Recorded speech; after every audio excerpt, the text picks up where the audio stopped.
It's time for Twit This Week in Tech. Ben Johnson is here from WBUR, Ant Pruitt from Tech Republic, Dan Patterson from CBS Interactive. We're going to have a DadGum great show, South by Southwest. We'll talk about Reddit, why Amazon's Echo is laughing at me. Oh, it's laughing at you too. And the big Mario Day celebrations on Google Maps. It's all coming up next on Twit. Netcasts you love. From people you trust.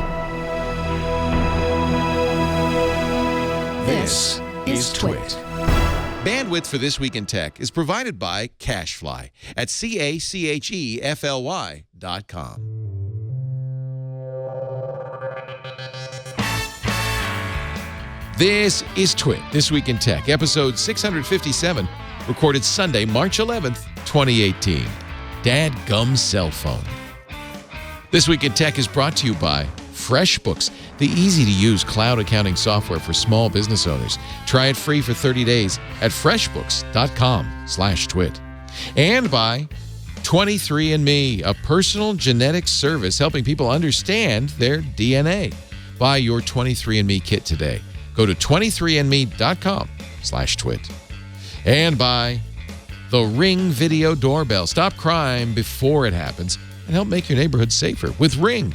Go to ring.com/twit and get up to $150 off a Ring of Security kit. And by WordPress. Reach more customers when you build your business website on WordPress.com. Plans start at just $4 a month. Get 15% off any new plan purchase at WordPress.com/twit. It's time for Twit This Week in Tech, the show where we talk about the greatest, latest tech news with the latest, greatest tech journalist. Dan Patterson is here. Great to have Dan on always, senior writer at Tech Republic. He and really ZDNet and CNET. I mean, he's all over CBS Interactive. Thank you for being here, Dan. Wonderful to be with you from cold Brooklyn, New York. You got some snow this week, right?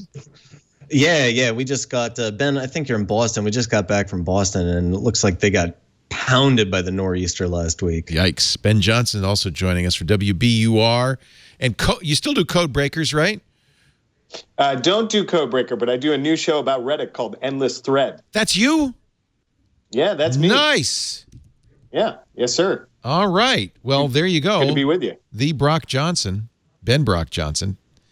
Endless Thread is an NPR broadcast, WBUR, NPR broadcast, and Reddit is working with you on this, right?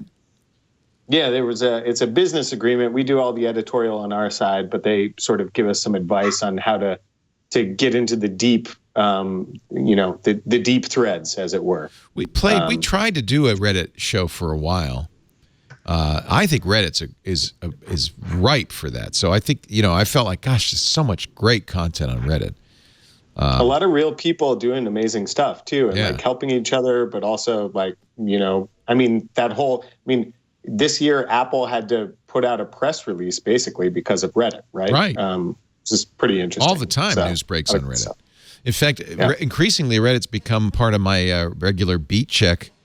I go to Tech Meme and I go to Reddit and Nuzzle and I think Hacker News, and those every single day. And Reddit often is the best source of material for me.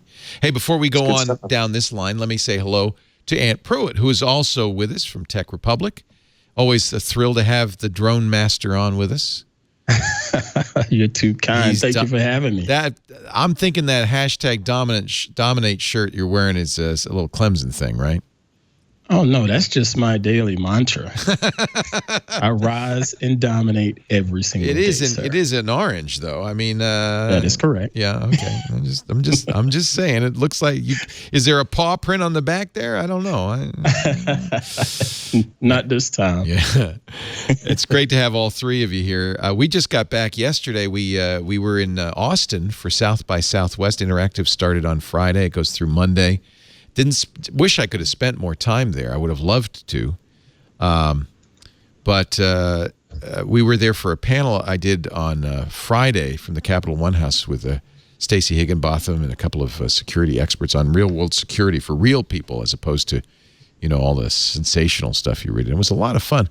And by the way, we did make a special out of that panel discussion. It was a really good panel discussion with Stacey Higginbotham, Bo Woods from I Am the Cavalry, which is a great site, and Wendy Nather. And you can see that on our Twit Live specials feed. It's on YouTube, but also on our website, twit.tv. It's number 328, Practical Security in a Dangerous World. It was a really great conversation. I encourage you to download that. Add that to your feeds. None of you are at South by, though. What is South by no longer the show for geeks?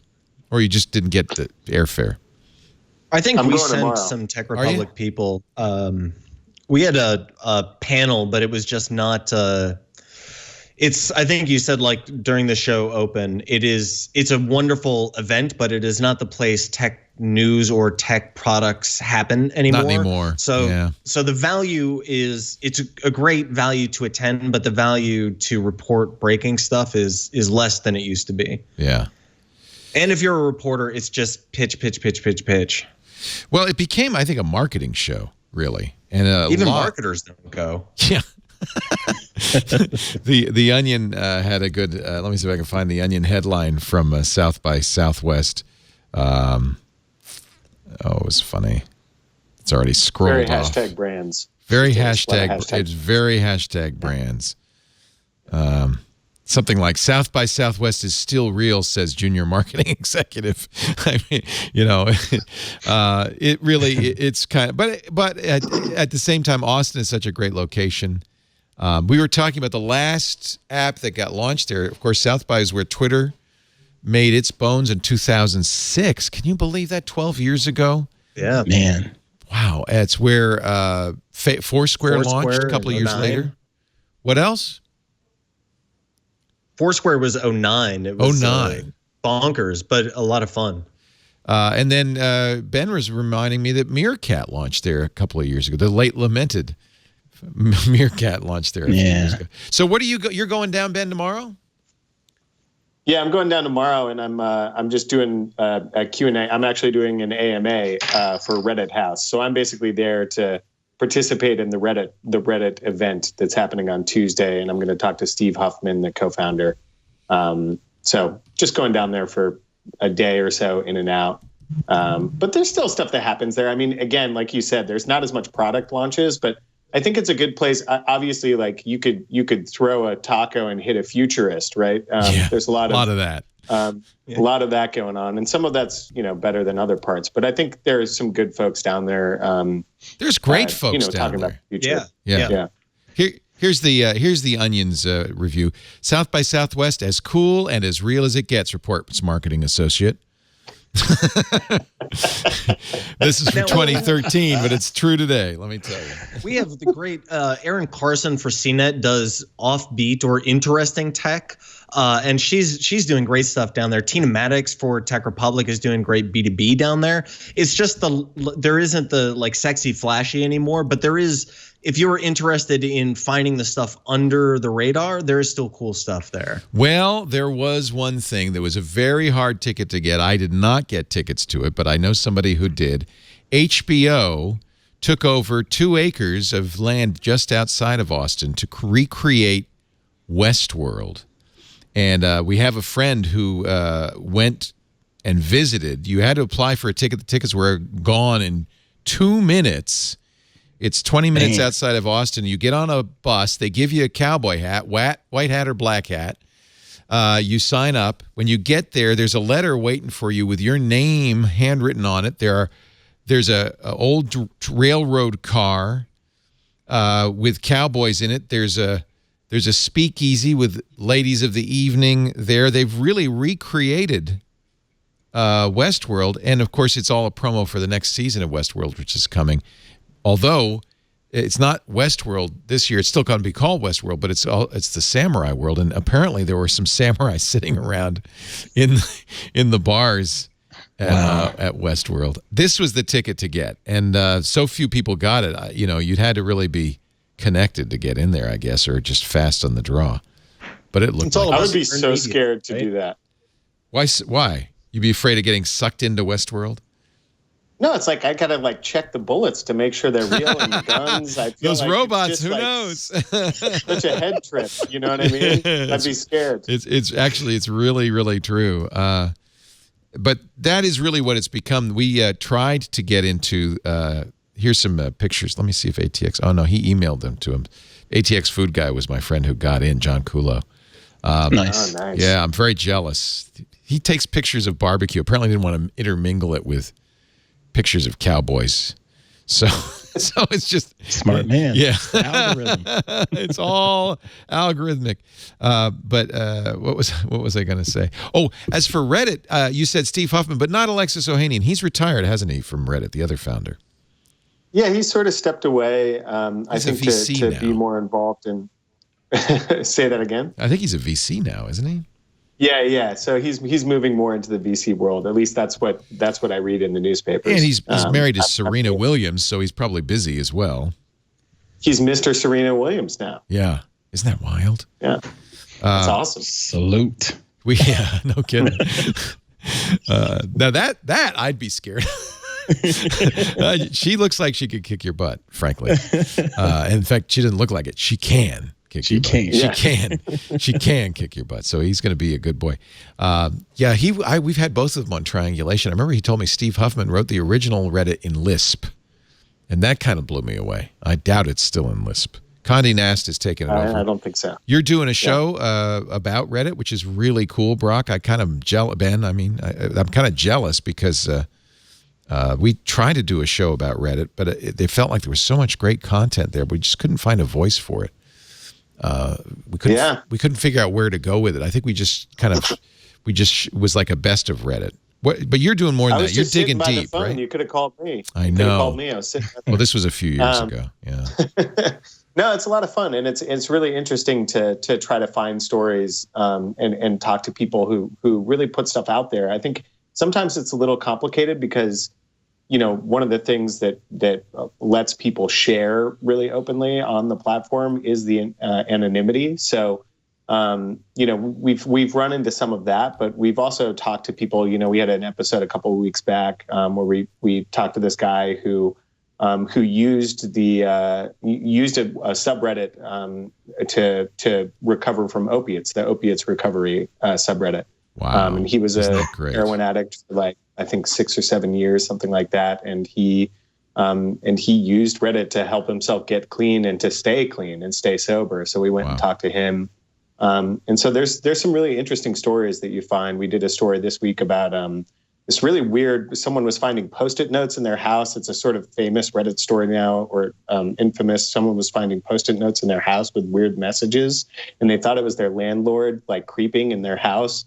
But another commenter said, I think you have carbon monoxide poisoning. And it turned out they did. Wait a supposedly. minute. Because they were stoned on carbon monoxide, they thought they were seeing Post-it notes, but they weren't? No, they were writing themselves Post-it notes. Oh, my God. Yeah. Is that a symptom of carbon monoxide poisoning? You black out, you do things, and then don't remember you did them? Very forgetful. Yep, you can become forgetful. You can hallucinate. All sorts of things can happen. And it's weird. They saved this guy's life. Supposedly, it's interesting. The original commenter that this was happening to, they sent us some messages, but they didn't want to talk to us. This is again the sort of anonymity thing.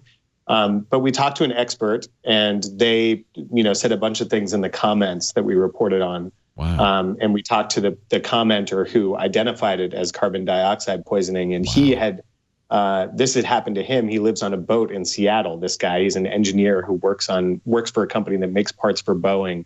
And he almost killed himself and his wife and their dog on their boat by mistake one night, leaving the stove on. And so he learned about carbon monoxide poisoning, which is why he left this comment. So these weird sort of connections in the comment sections. Well, now I'm worried because I keep hearing Alexa laughing, and I think maybe I have carbon monoxide poisoning.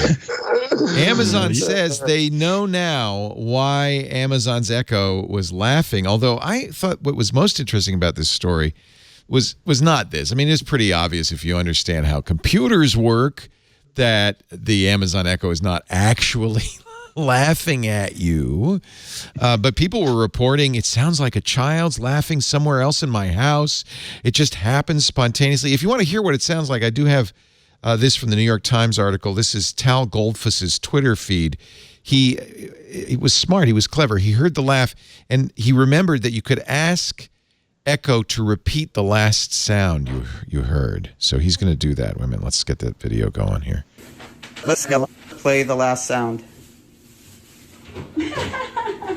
Whoa. Just slightly creepy. It's a little creepy. Yeah. But as it Alexa, play the last sound. So, as it turns out, Amazon Alexa, play the last sound. Okay, now mine's playing. Stop. Okay, I think I'm a carbon monoxide point. Apparently, Amazon added the capability to respond to Echo Laugh. I'm going to call it Echo instead of, the A word to not trigger people's stuff. Echo Laugh, and that's such a short phrase, it was accidentally getting triggered easily, right? So now they've changed it to Echo Can You Laugh? And it's actually terrible if you ask it. It goes, can I laugh? Tee-hee. I prefer the creepy laugh. But what I find interesting, what I'd actually like to ask you guys about is this kind of, all of a sudden there was this techno panic all over the, internet this week thinking that something creepy was going on with the Echo. Like somehow this is Jeff Bezos listening to you, or this is a weird reaction to something that's just kind of obvious, right? Or no? Never mind the fact that you have a lot more creepy surveillance going on in your pocket as you walk around. Thank you, Aunt Pruitt. Exactly. You're carrying the phone around. It's got a microphone. Who knows what it's listening to? In fact, if you really wanted to spy on somebody, you wouldn't make the Echo laugh every once in a while. Right. I got to ask, what is the point of having that feature built in? Is it just a little Easter egg Amazon thought people would enjoy? To make us anthropomorphize artificial intelligence. Maybe that's it. And in fact, it worked, right? Because people started assuming all sorts of stuff, which they And I think that we can see this as a signal in the noise. There is techno panic, and some of it is hyperbolic and unnecessary, and some of it is a symptom of mainstream adoption of not just technology, but technology that happens and iterates very rapidly. And with things that we call AI, although it's not really artificial intelligence or machine learning, but consumer tools like Echo and all of our other listening things, I think that we were sold on the promise of these great devices and we can use them for great things. But there is also the after the fact, oh crap. And I think that a lot of people are not as tech savvy as we think that our peers are. And when we have this rapid iteration of gadgets and things that do improve our lives, there is blowback to that. Yeah. Somebody in the chat room says, RF guy says, the silly laugh feature distracts you from the real monitoring that's going on. That's what I was going to say, because one of the purposes. Pay no attention. It's to make us Amazon's feel good doing about so much to market. Yeah. No, keep going. Keep going, Ben. Yeah. Amazon is, the real stuff that's happening is happening on the Echo too. Like Amazon is figuring out how to market you things all the time and try to get you to buy stuff. And that's the thing that's actually scary, is that everybody has these things in their houses. To me, at least, everybody has these things in their houses, and they're sort of like, oh, it's this cute little thing I have in my house. It's kind of fun. I can play music on it. But really, it's just trying to figure out how to separate you from your money, which is also interesting when you think about the fact that that Amazon, this Wall Street Journal report about the potential hybrid checking account thing, which is another interesting part of this. But I think the creepy laugh, I mean, that's just like, people shouldn't make a big deal about that. They should make a big deal about thinking about what this thing is actually doing in their house and what its main purpose is, if they want to really get creeped out. Yeah, that's exactly right. If you actually really think about Jeff Bezos, who is clearly brilliant and is close, I mean, I don't know if he's an evil genius, but he's if we have an evil genius, he's it. He's the richest man in the world now. And this is really interesting to watch as he puts Amazon's tentacles into different areas, like Amazon Go, the store that has no clerks, buying Whole Foods, buying the Ring Video Doorbell, one of our sponsors. And then you mentioned this checking account thing, which, on any one of these on the face of it sounds like, well, that's just reasonable. The checking account, he's doing this with JP Morgan Chase. By the way, they have another partnership with JP Morgan for the Amazon Health Service for its employees ostensibly. But they want to do a checking account-like product that Amazon could offer customers. They say for young people who don't yet have a checking account. I really wonder, here's what I think's going on. I think Jeff Bezos is saying, okay, clearly checking accounts are over. Who writes checks? So what's going to replace it, and how can we be in the middle of it? Because it's clear that Amazon's goal, and I'm stealing this from Ben Thompson at Stratechery, is to take a cut of all economic transactions that happen in the United States, period. Yes. Every single one. Is that more of a look like the folks at what's that company, Stripe? Stripe does this, yeah. Well, and every credit card company does in a way, right? But maybe the future of financial transactions isn't Stripe, it's not Visa or MasterCard. Maybe it's more like M-Pesa in Africa, where people don't have checking accounts, they don't have bank accounts, but all the financial transactions are handled on smartphones, kind of like a Venmo or Stripe's Cash.me, and that becomes the bank. And by the way, M-Pesa's made a lot of money as the middleman in the vast majority of economic transactions in many countries in Africa. I'm sure Amazon's thinking that, right? I mean, who wants a checking account nowadays? Yeah, absolutely. And this is one front in a multi-front battle for, like Ben said, to separate you from your money. But we can see everyone getting in on games that take percentages of transactions. Apple, of course, is doing this. Yep. Everyone is doing this. Stripe is one vertical, but we see this war happening all around. This is not a war for your money. This is a war for your mind share. And a small bit of every transaction. That's exactly right. We don't want your entire mind. We just want like 2.5% on every thought. It's interesting. Walmart, according to the Wall Street Journal, attempted this about a decade ago. And they got a lot of criticism, the Journal says, from a range of companies and lawmakers. But, that's actually, let me make. So last fall, Amazon asked for pitches from several banks for a hybrid checking account. Is weighing pitches, so it's not necessarily a done deal. They're thinking about doing it with JP Morgan or Capital One, which was our sponsor in South by, one of our sponsors. So it's not clear who's going to get this. Capital One's a credit card company. JP Morgan has a variety of different things. For JP, well, Amazon's partner is JP Morgan as well for the Amazon credit card. Oh, really? Oh, interesting. Okay, didn't know that. And Also, I think something that's interesting here is Amazon gets to avoid some charges, right? In theory, at least, if you have a checking account with Amazon / JP Morgan instead of Amazon, every time you want to move money from your regular checking account to Amazon to buy stuff, which you can also do, by the way, you can sort of bank cash in Amazon and then pay with, I think, Amazon Cash. I forget what it's called. It's called like re-up or reload or something like that. Then Amazon doesn't have to pay. The financial transaction fee for Amazon is also lower, I think. Right. Because you pay several percent on credit card transactions. So Amazon would love to just eliminate that. And this gives the company vision into transactions that are occurring not on Amazon. Oh. Right. This is one. This is one business that Capital One has been in for a long time. They are a credit card company, but what they really do is see how and where consumer spending occurs. Wall Street Journal says Capital One is the #1 user of Amazon's web services. They definitely got reach. Very interesting. It's hard to not ascribe evil. Yeah.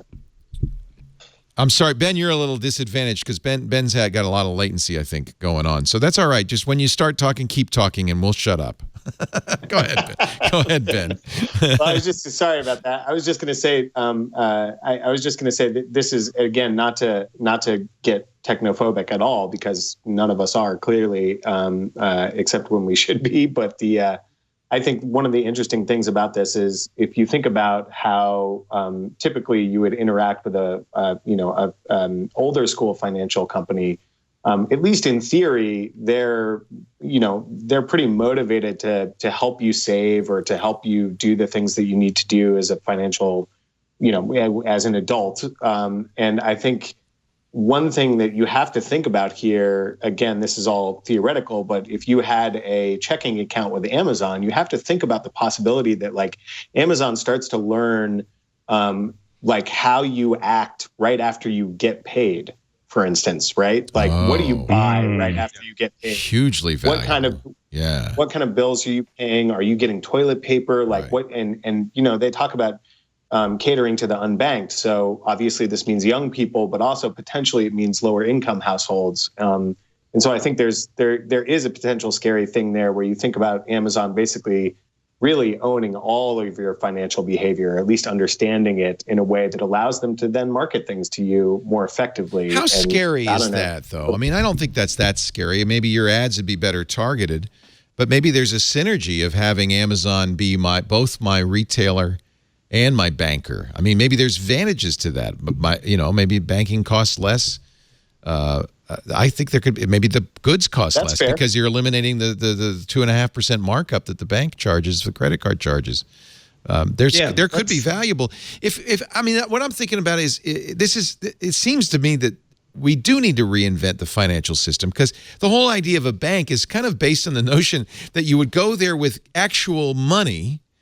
Right. And they would hold it for you, and then you could go and take it out. It's a safe deposit box, and you can go and take it out. And then eventually checks came along, and so instead of taking money and using it, you could write an IOU, in effect, that the bank would make good on, and that system grew. Then credit cards came along that were basically completely separate from the bank. You transfer bits of money out of the bank into the credit card as you paid the credit card, and then transfer stuff from the credit card. This is a kind of a crazy system that grew like Topsy over a century or two that doesn't really make any sense in the modern age where you don't have piles of cash to bring to the bank. All you have is bits.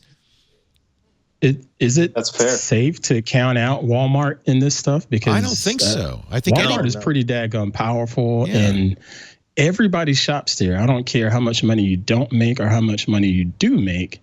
You shop at Walmart for whatever reason, and they're always trying to figure out a way to keep you coming back. And then you mentioned this stuff about the Walmart Pay and their little checking ideas and whatnot, and I wouldn't count them out.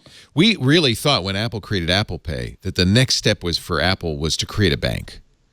That I think a lot of us thought, that's Apple's long-term goal. I think they didn't, maybe for regulatory reasons, not because they didn't think about this. I'm sure if Walmart hadn't already been thinking about it, as soon as they saw this headline in the Wall Street Journal, they said, we got to do that because anything Amazon does, Walmart's got to compete against. Yeah, Walmart's been in this game for a long time. In fact, their employees, you used to be able to exchange your paycheck for goods and services at Walmart. Yeah. My soul to the company store. Yeah, exactly.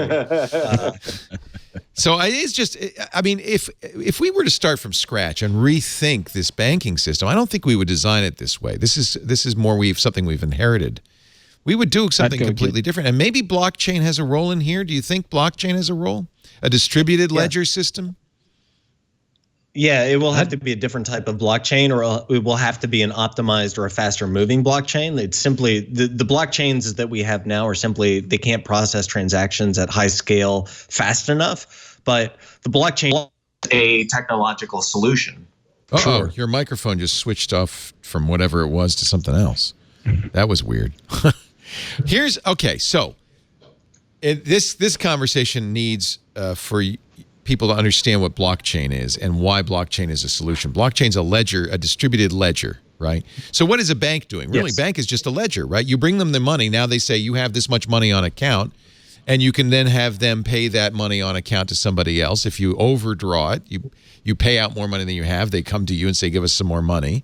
It's a ledger system, but it's centralized. What if this ledger system were decentralized using a blockchain-like system that is more reliable. You're right. There's big problems with Bitcoin. I mean, the transaction speed and the transaction cost is out of control. You know, it takes forever and it's out of control. I use, this is kind of completely out of left field, but I use a service called Keybase to distribute, keep track of and distribute my PGP keys. They have just announced that they are being funded by Stellar, which is a new cryptocurrency. Stellar is Lumens. And they believe... I mean, is this somebody else I need to be pissed off about GPU pricing? Well, Stellar addresses... The Stellar... This is not an ICO, no. You can thank God. But Stellar is really... And I had never heard of them until I got this email from Keybase. But Stellar is essentially a blockchain system that's designed to avoid the problems Bitcoin has by reducing the cost of transactions, making transactions take seconds instead of what is almost days now, allowing micropayments, which is a big thing that we've all wanted for a long time, and could save journalism. I had never heard of this. I don't know anything about it. I haven't done that much research. I've just read up on it. But this is very interesting. And I do trust the guys at Keybase. They're very smart and they're well motivated. It's an open source project. And they say that Stellar can fulfill Bitcoin's original goal of fast, cheap worldwide payments without a centralized bank. You have to get rid of those transaction fees. That's the thing that's killing all blockchains right now, are transaction fees and the relative slow speed. Oftentimes, a transaction fee can cost as much, if not more, than the item or good that you were purchasing. For Bitcoin, it's over $20 for many transactions. Yeah, right? I think on Ethereum, it's even higher than that. So this is what they now. Again, this is I'm being uncritical, and mostly because I know the Keybase guys and I trust the Keybase guys. They say that Lumens, the currency of Stellar, transaction fees are basically zero, a tiny fraction of a penny, and will scale to far more transactions than Bitcoin. It is fast. The average ledger time on Stellar is 4.74 seconds, and they're planning to make it even faster. And what does this is Stellar a really get out of this? Maybe they're just altruistic. I mean, Keybase is a free service. It's been free for a couple of years. I use it all the time. Maybe I mean, I suppose we should. It's a good question to ask, Ant. Let's put it that way. Here's really an interesting point. Bitcoin now consumes as much electricity as Portugal, about a 500th of all the electricity in the world. Wow.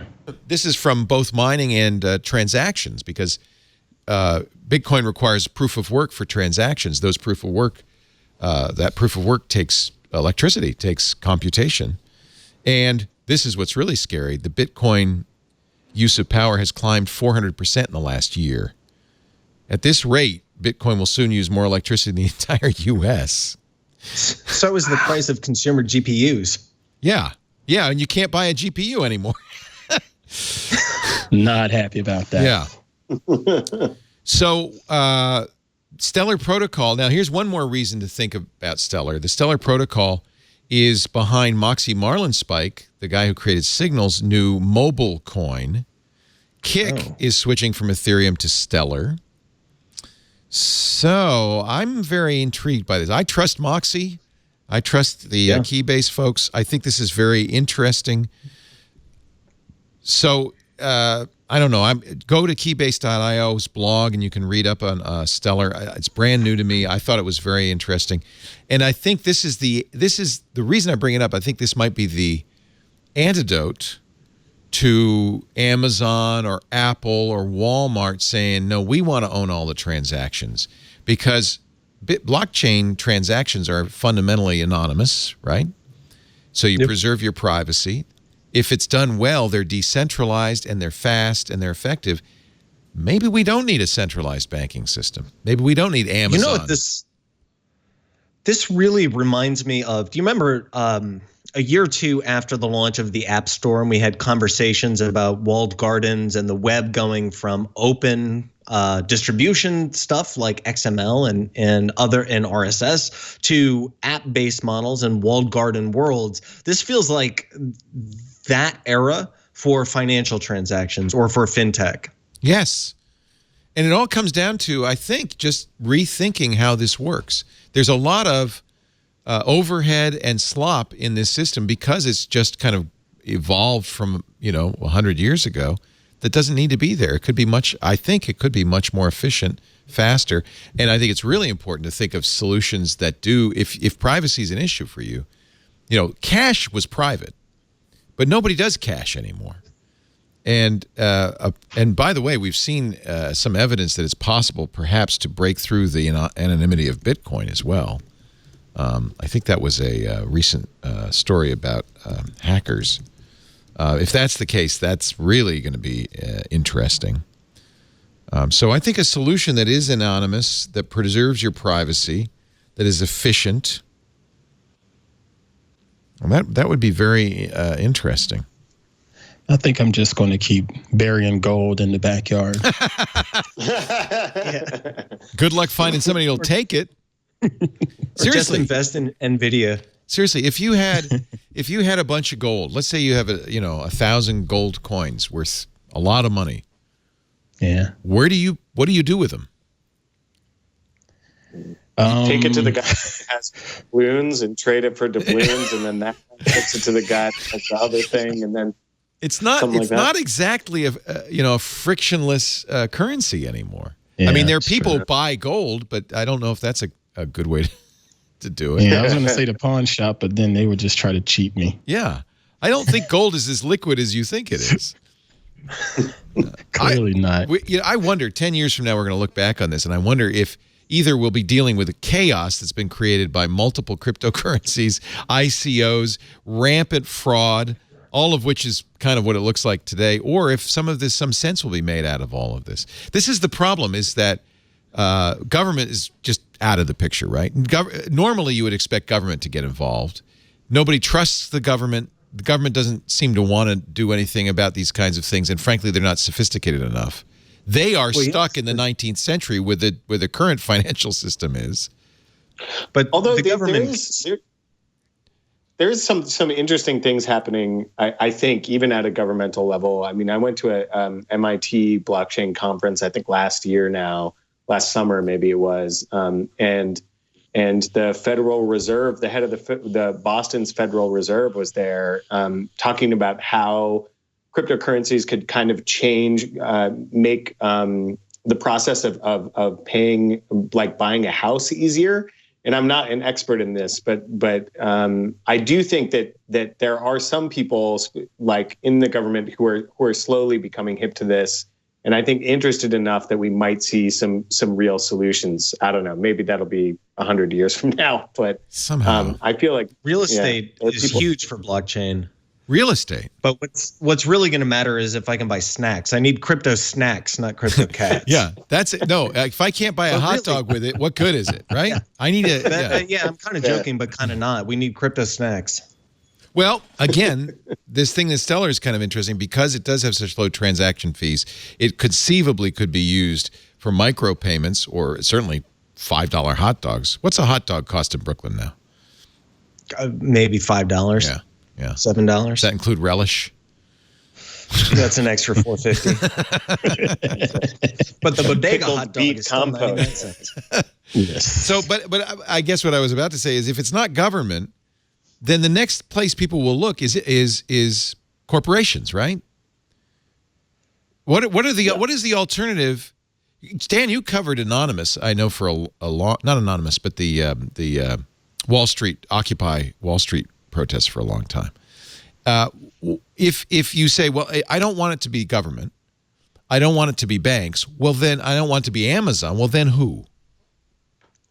Well, I think Ben covers similar stuff in cyber, and I think that what we'll see is kind of a bifurcation of worlds. You will see corporate entities like Amazon, Walmart, Apple, and all of our other favorite big tech companies in on the game. And then you'll see the crypto community, the Reddit communities, and those who don't want to have their transactions in that world might gravitate towards cryptocurrency.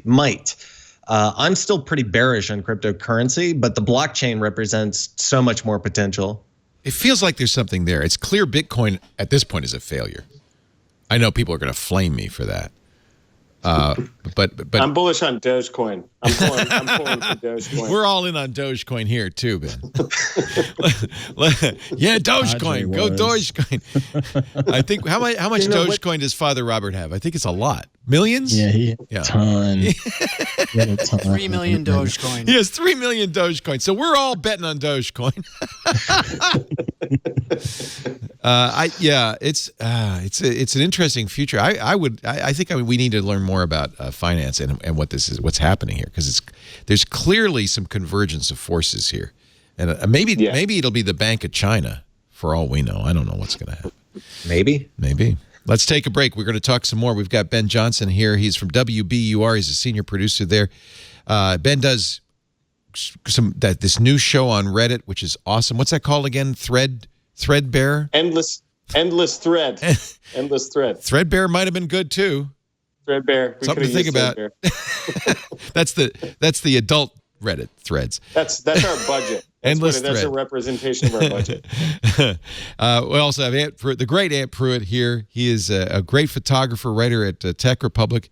I bet you have a podcast or two, don't you? Well, I did at one point in time, but now I just guest appear. Someday everyone will have a podcast. Well, we love having you on, Ant. It's great to have you.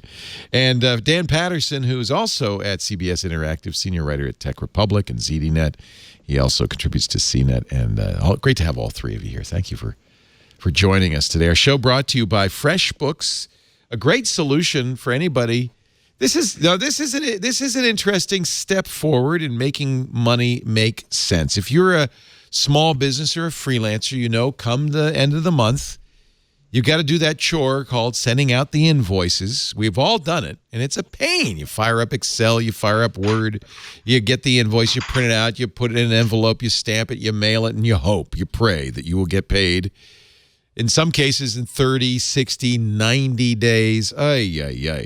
I got a better way. In fact, a way I used for a long time, I was suffering through all this when I used to go up to Canada to do Call for Help in Toronto, and I was complaining to Amber MacArthur, my co-host, and she said, there's a new company in Toronto just started up. This was 2004, called FreshBooks. They'll make it easy, and they did. They made it easy to invoice. I didn't have to worry about currencies. I could get my expenses in there just using the app on the smartphone to take a picture of receipts, put them in the invoice. I'd send them out, and something interesting happened. I got paid a lot faster.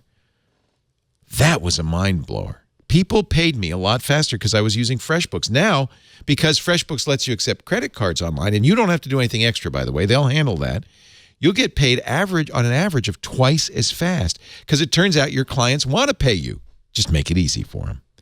So you don't have to chase clients for payments anymore. You don't have to wait in line at the bank with a stack of checks. You can accept credit card payments directly from your invoice. You always know exactly what's going on with your money. In fact, really, FreshBooks, don't tell anybody, is essentially a full accounting system that starts with the invoices and the expenses. Based on that, they know what your receivables are. They know what your payables are.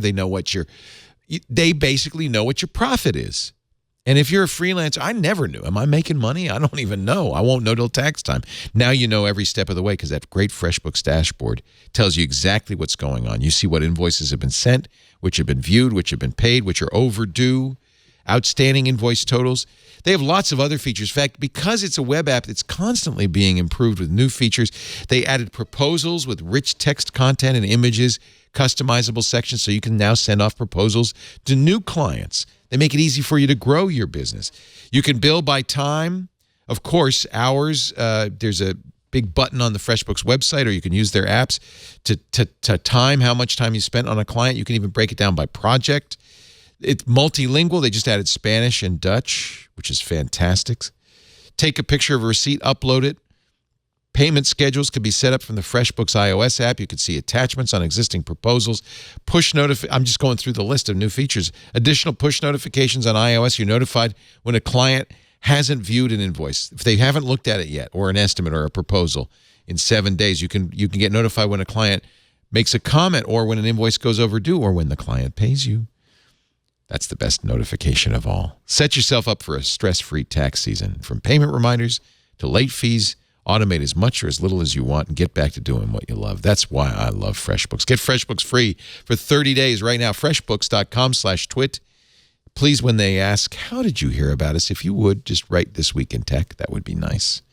freshbooks.com/twit. We thank FreshBooks for their support of This Week in Tech. We got into a really good subject. I feel like we need to dig deeper on this, reinventing the financial system and whether blockchain can make a difference there. I feel like there's definitely something going on. And I like now I'm kind of digging the idea that maybe we don't want to let Google or Facebook or Amazon or Walmart, any big company, kind of have all that information. Maybe we want to be a little bit more private. Well, the thing is, when I look at somebody like Google and just how much data they're scraping off of me in general, it's creepy, but yet at the same time, it's been to my benefit for day-to-day life, day-to-day work kind of thing. I think Google's missed I used to think that with Google Now, for instance. Right. But Now is dying. Yeah. Yep. What the hell? Yeah. This is Google's look, Google, you that's Google's MO though, right? We'll give you stuff, but you got to give us stuff back. It. Yeah, they're plussing it. It kind of baffles me. But weirdly enough, according to TechCrunch, Android beats iOS in smartphone loyalty. Actually, they're quoting a study from Consumer Intelligence Research Partners, or CIRP. If it's really a strange, wouldn't have expected this graph here. Android has 91% brand loyalty, compared with 86% for iOS. So if there is a switch going on, it's from iOS to Android. Who would have thought that?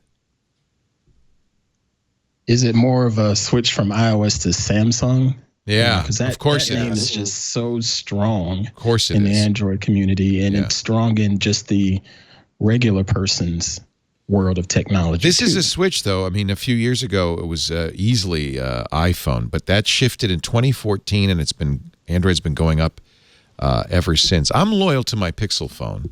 Speaking of giving Google more data, The S9 is beautiful. Do you have the S9 yet? Yeah, I have a reviewer. I would say I understand what Samsung is doing. I think Ant is onto something. It is that Samsung has created they have created iPhone analogs in the Android market. I think that it makes sense for Samsung to pursue their own, Bixby and their own operating system that kind of floats on top of Android. But it's really they have put in the hard work into creating something where you really can switch and have a very similar experience. And perhaps that, although it existed in the market, perhaps the consumer top of mind awareness of premium Android phones was not like it is now. And in business, we see Knox. I would only trust in a Samsung phone going overseas. I wouldn't use any other Google or Android phone, but Knox has come a long way, and it is really secure. And I think those two things, a premium consumer experience and a secure business experience, are the things that iOS offers, and perhaps Amazon is or Samsung is offering that. I want to play a game. You guys at home can play it too. I wonder if people have ever done this. Can you look at somebody and say iOS or Android? Because I'm going to say Dan's Android, Ant's Android, Ben's iOS. Am I right? Nope. I got a Pixel just like you, man. I got a Pixel just like you. Come on. You guys are probably not good examples because, Ben, you probably have an iPhone lying around as well somewhere, right? No. I was wrong. Android to the core. I'm not basic Ant, like are you that. Android or why would you do iOS? that? I'm Android all the way. And Dan, you're Android? I'm both. I'm primary iOS, and that's I was in Kiev last year, and as much as I love Android, I always have an Android device around. I will not trust an Android device overseas. I will use a Knox device in Samsung, but I won't use an iOS device. That's interesting. If I'm going someplace where there are active. You won't use an Android device when you're an Android device. Yeah. I'm sorry. I'll only use iOS, and even that I'll wipe and get rid of immediately after going someplace. Wow. Really? Wow. You think you're getting hacked? Yeah. Oh, I know. I mean, we don't have enough scary. time to discuss this, but I wrote about this. Look, this is not a plug, but if you want to read the experience, this is on. It's, I think one is pinned to the top of my Twitter. But yes, we had. Look, we were traveling with diplomats last year. We were traveling with the head of the former head of the NSA. I'm a schlub. Nobody cares about me. But the people we were traveling and working with at the Global Cybersecurity Summit were not schlubs. And there are, look, Ukraine is a kinetic region. There are actual kinetic attacks happening there, and there are cyber attacks happening every single day. As we know, they shut down the power grid. Absolutely, we were under attack from various threat actors. You wrote in your piece from last year that you basically, as soon as you turned off airplane mode, as the plane landed, you got hacked. Yeah, there are stingrays at Boystropol Airport. There are, look, the biggest hotel in Kyiv is connected to a cyber facility, at a Russian cyber facility that the Ukrainians don't really like there. Look, there's, again, I'm a schlub. I am a low value target. But when you high value targets, it doesn't matter. The second I went on stage, my phishing attacks. You're getting attacked right now. I think you're getting DDoSed by the Ukrainians who don't want to. Don't want you to. That stuff is so scary. So you get off the plane and you say, I ignored the telltale warning sign of a stingray. Those are the devices that simulate a cell network but aren't. So your phone joined a hacker network, including, you say, the device's MAC address, maybe even some encryption keys. So what were they trying to, why were they doing that to you? What were they trying to get? Well, again, nobody knows who I am. So they just do it to everybody. Yes, it is to draw a circle around you and to find out who is this person, who is this agent, this person, and what purpose are they serving here? Now, the purpose we served in Kiev was as a part of the Global Cybersecurity Summit that had diplomats and other people who actually are valuable targets. Yeah. So they can look at me, and they looked at all of my social media accounts. I got phishing attacks that were brilliantly. I mean, anybody who knows Burp Suite or any of the other tools that create phishing attacks, it's almost trivial to create some of these. And I'm sure that they found, this guy's a schmuck. He's from the States, no big deal. But the other people we were with had challenges. But I got to point out, Dan, that wouldn't have mattered if you'd been an iPhone or an Android phone. That wouldn't have made any difference, would it? It wouldn't, especially with a Stingray, would not have made a difference. So that doesn't matter. So why do you feel safer with an iPhone in an environment like that? Because the Android, look, I love Android, but you have a consistent state with iOS, and to burn a 0-day on me is ridiculous. Right. It's way too expensive. Right. But there are dozens of different Android devices, different flavors of Android in the marketplace. It's just easier to find a crack in the wall. Leaks. Yeah, tons of leaks everywhere. But again, Knox is pretty safe. Knox is the secure enclave within Samsung's Android devices, where you can have a secure folder that's locked with biometrics. You can have your business data separate from your personal data, so that it has a security model, which in fact I think the Department of Defense has approved for DoD use, so it must be fairly good.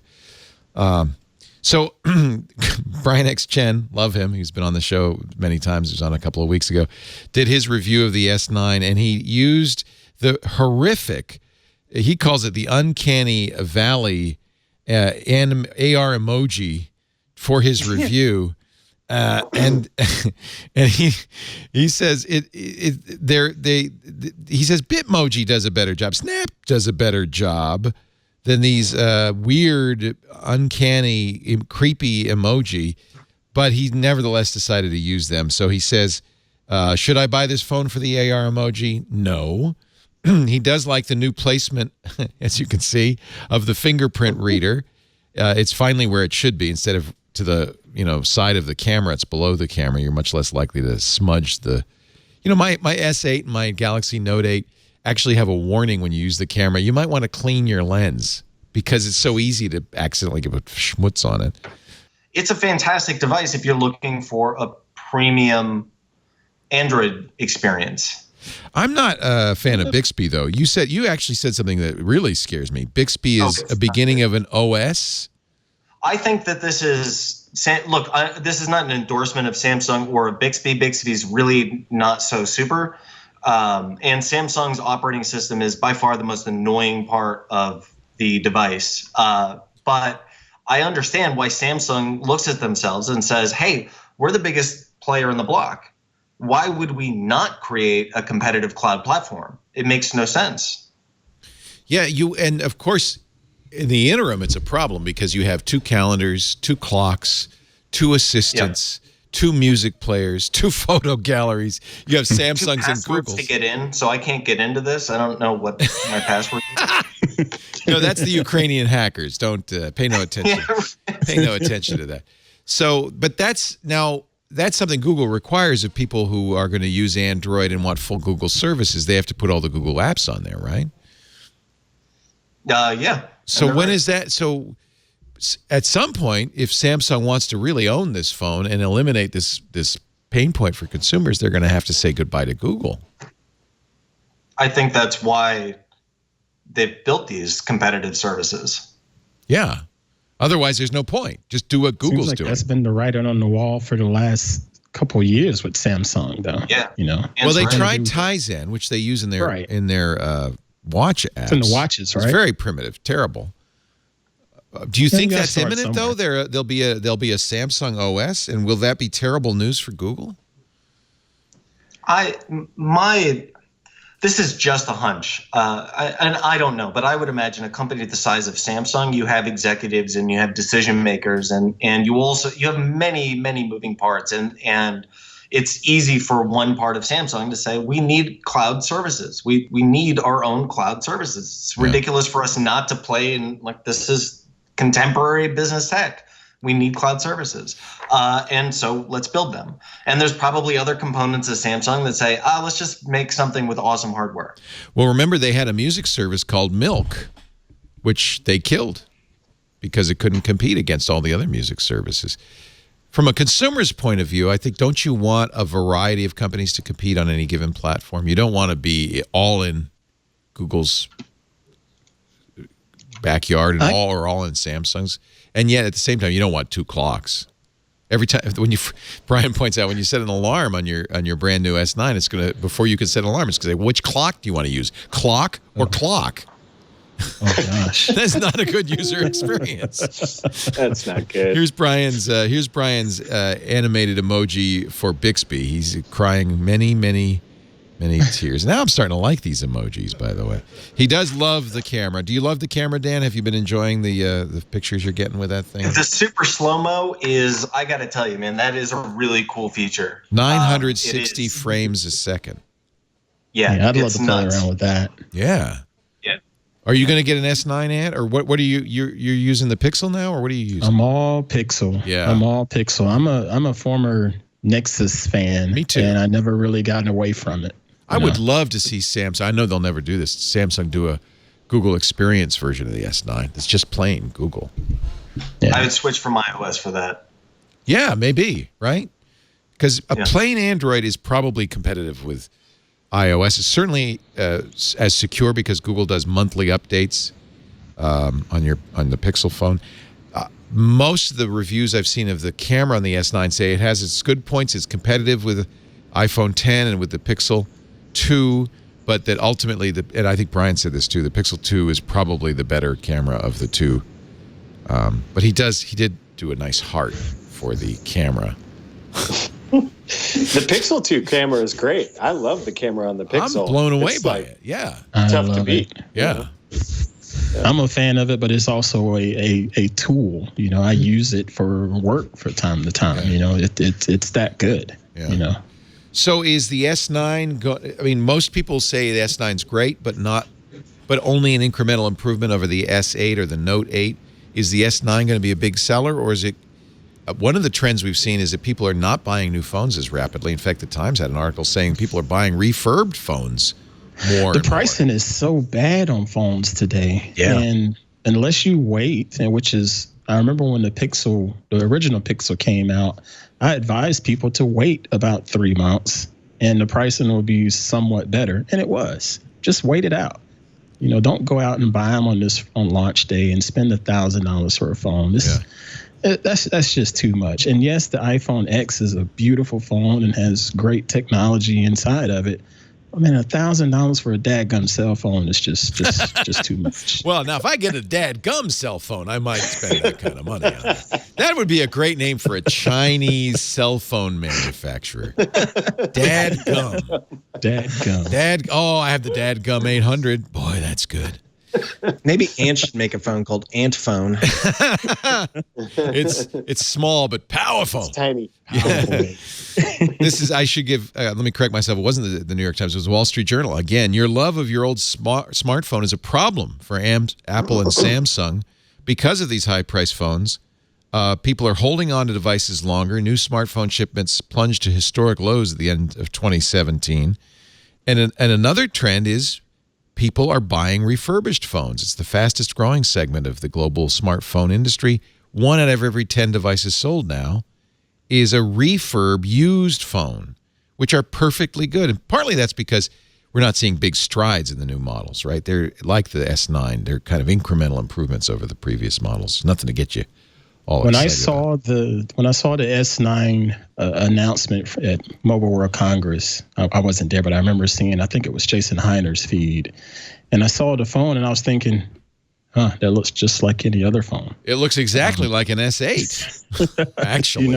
What's the point? Yeah. And it's almost like we're sort of losing the innovative skill as far as making something that's going to at least catch my eyes, let alone facing the limitations of what the hardware can actually do for people day to day. You can have great cameras. You can put in some type of assistance that'll talk to you and give you your navigation and things like that. But after that, then what? A good question. Let's take a break. Ant Pruitt from Tech Republic is here. Great to have you, Ant. Also, Dan Patterson from CBS Interactive as well. He's a senior writer at Tech Republic. And from WBUR, Boston University Radio, one of the great NPR stations in America. Grew up listening to BUR. He's a senior producer there. Are you doing, what shows are you doing these days? You said you're not doing the crypto. Not doing Codebreaker. Codebreaker. Sure. But I make Endless Thread, the podcast about Reddit, and then I'm also on their show Here and Now, which is a national. Oh, I love Here and Now. NPR show. Yeah, I go on there with Jeremy Hobson and Robin Young. We talk tech every week or so, every week or two. It's great. Maybe when we come back, we'll talk about the rise of the daily news show. Everybody's got one now. All of a sudden, it's the big thing. And of course, we canceled those numbers. We canceled ours.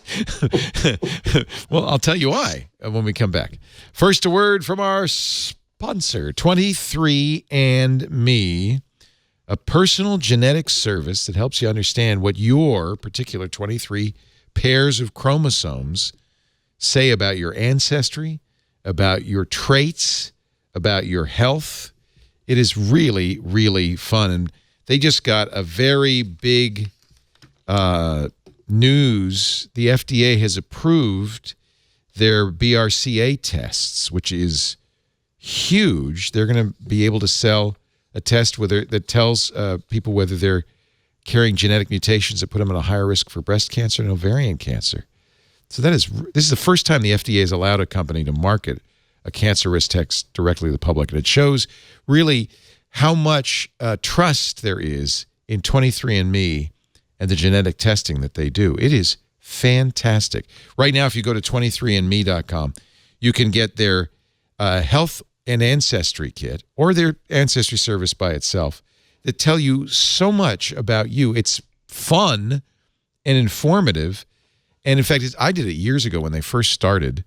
But I like this, by the way, is that I keep getting more information. So there are new reports all the time coming through on my 23andMe reports. You just said it's simple to do, no blood test, no blood draw, no doctor. You just spit. Little saliva has enough DNA in it. They can do all the analysis they need.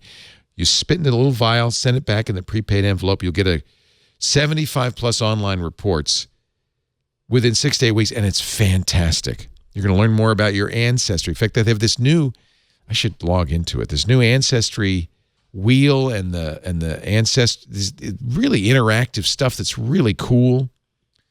Let me log into my 23andMe. I could show you. They have the health and wellness reports that tell you about traits like coffee, weight, earwax. So, yeah, but some of them are really serious that are really valuable, so you can change your lifestyle to benefit. Depending on, if you've got sensitivities to certain things. And once they get these BRCA tests, I think that's going to be, boy, is that going to be a revolution. It's not clear yet whether that's a separate test or not, but I just love 23andMe. Oh, and look, my sister does too. I sent her and my mom 23andMe for Christmas. See, now she's joined up. We're joined up in the 23andMe. You could see all sorts of interesting stuff. Let's look at the ancestry report. This is a lot of fun. You can see where your people came from. Not only a few hundred years ago, but thousands of years ago. So I am 39.17% British and Irish. I have a little Neanderthal. Okay, I'm going to admit it. There's a little Neanderthal. I think I'm 4% Neanderthal. 265 Neanderthal variants. 4% of my overall DNA. 7th place among family and friends. So there's some with more and some with less. My sister's a little less She's going to never let me live this down. She's a little less Neanderthal than I am. God darn it, Eva.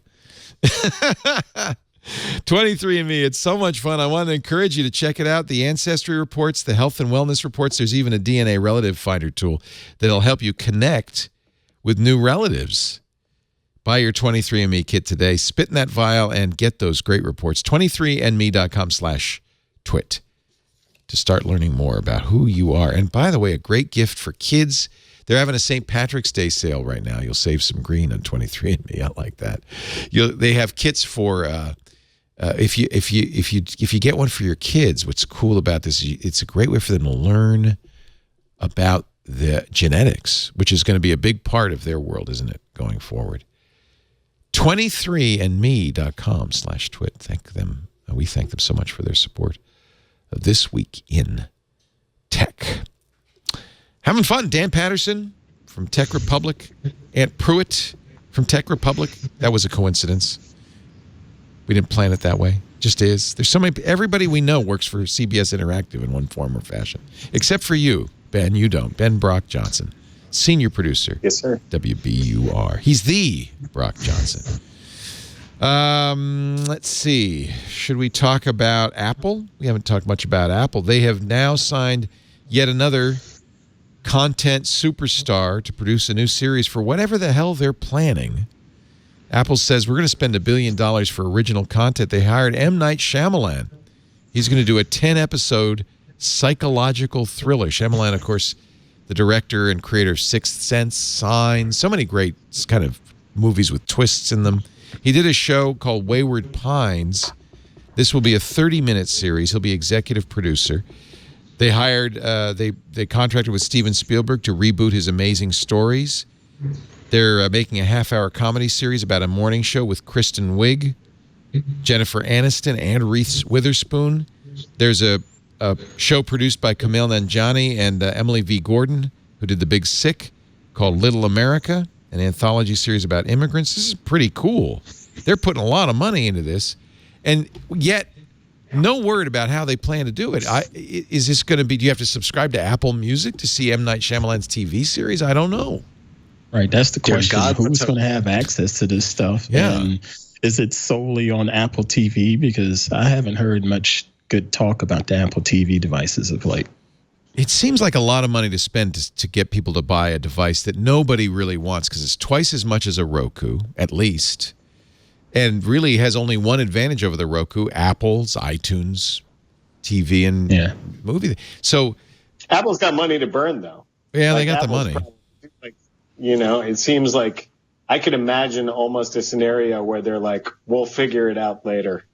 It's what it feels like. This is just another business write-off. We got this. Yeah. And yet, you got to think that people like Shyamalan and Kristen Wiig and Jennifer Aniston, they want some sort of, they're not going to just come there because they're going to get a check. They want to know where these are going to appear, who's going to be able to see them. I can't imagine really people of this caliber saying, oh, yeah, it's okay if it's only on an Apple TV. That's just not, that's not going to get the big names.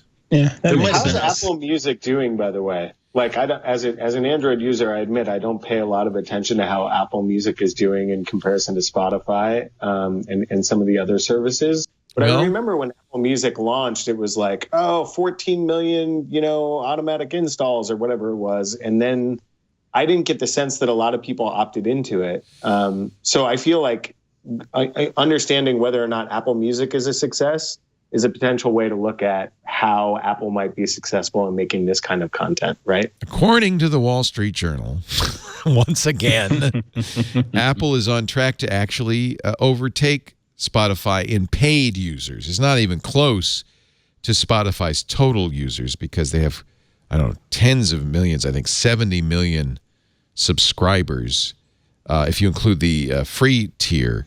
But Apple's quickly catching up. Apple said, they told the Wall Street Journal they have 36 million paid global users.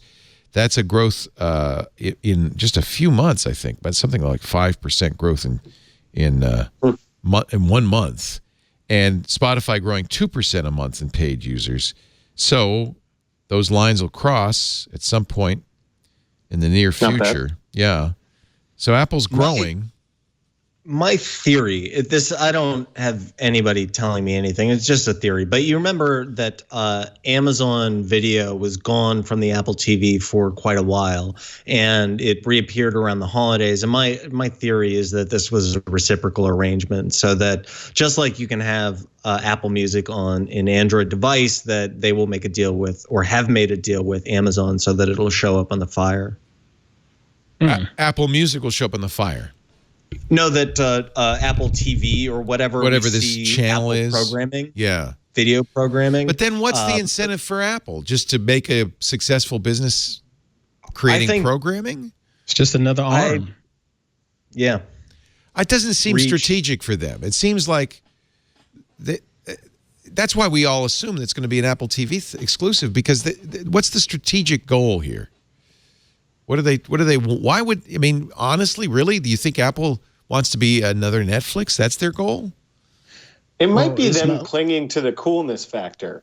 Like, I feel like it might be them just saying, like, we need to be involved. Like, part of our brand is being the brand of artists and creators and people who do creative things. Yeah. I wonder if that's part of it for them, like wanting to stay cool, if you will.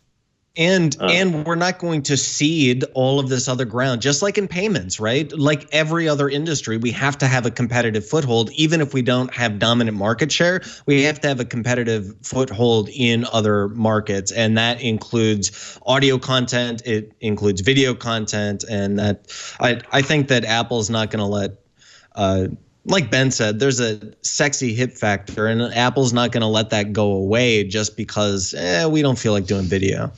Apple is sexy, according to the annual Brand Intimacy Survey.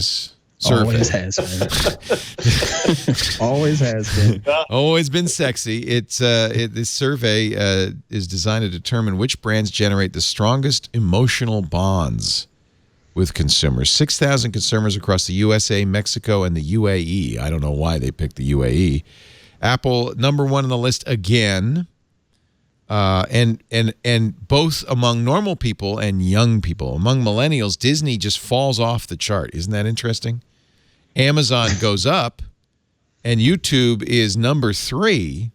So among millennials, it's Apple, Amazon, YouTube, PlayStation, Starbucks, Nintendo, Google, Netflix, Coca-Cola, and Walmart.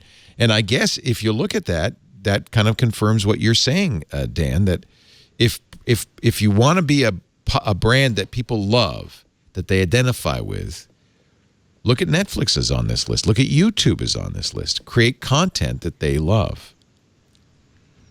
And you can look at that list and say, I'm sorry, go ahead, Brock. No, I was saying I would have swapped number 2 and number 3. You would have swapped Amazon and YouTube? Mm-hmm.